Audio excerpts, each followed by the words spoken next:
They called it settlement. They called it expansion. They called it progress. But how did the British take control of Aboriginal Australia? And at what cost? Expansion, progress. But for the Aboriginal people of Australia, it was something else entirely. When the British arrived on the shores of this vast and ancient land, they were not stepping into an empty wilderness. They were stepping into a continent that had been home to thriving cultures for over 60,000 years, communities with deep traditions, sophisticated knowledge of the land, and complex social structures. And yet, in the eyes of Britain, this was terra nullius land belonging to no one.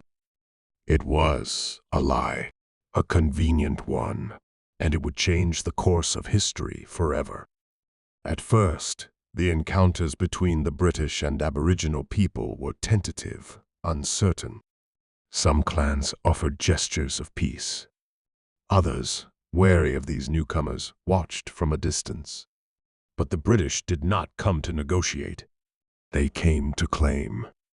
The first settlements were built on Aboriginal land, forcing the traditional custodians away from the water sources and hunting grounds they had relied upon for millennia. Tensions grew. What began as skirmishes quickly escalated into full-scale conflict. Spears against muskets, stone tools against gunpowder. Resistance was fierce, but the British had come prepared.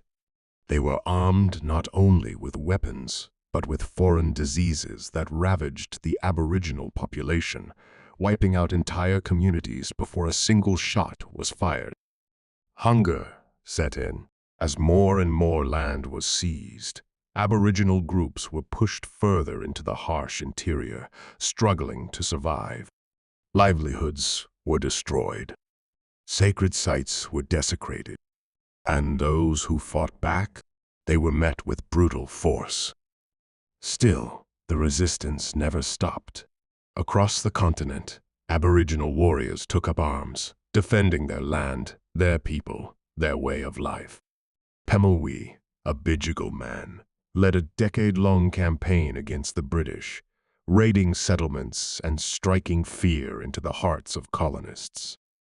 Jandamara, a Banuba leader, waged guerrilla warfare, outmaneuvering his enemies at every turn.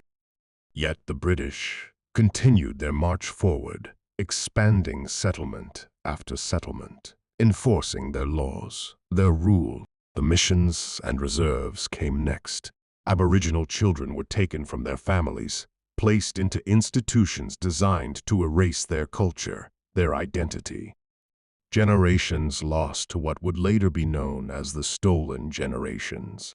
Despite all of this, Aboriginal culture endured. The stories, the traditions, the languages they survived, passed down through whispers, through song, through the unbreakable will of a people who refuse to be erased. It is a dark part of history, but one that must be told, one that must be remembered.